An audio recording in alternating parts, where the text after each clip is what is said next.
இங்குட்டு கரையிலே திருதேவஸ்தான ஒளி புரிகின்ற அருள் தரும் திருக்கோயில் எந்தன் உயிரின் உயிர் காக்கும் காருண்யமூர்த்தியே திருவிஷ்ணுமாயின் பூங்காவனம் சுவாமி அடியேனு கருள்கின்ற திருச்சிற்றம்பலம்.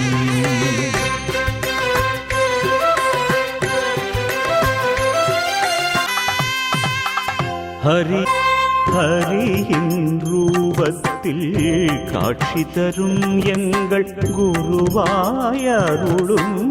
பரம்பொருளே உன்னாமம் மனதாலே ஜபம் செய்ய முடிகின்றது தீரேழு ஜன்மத்தின் சகல பாவங்களும் உன்னாமம் மனதாலே ஜபம் செய்ய முடிகின்றது.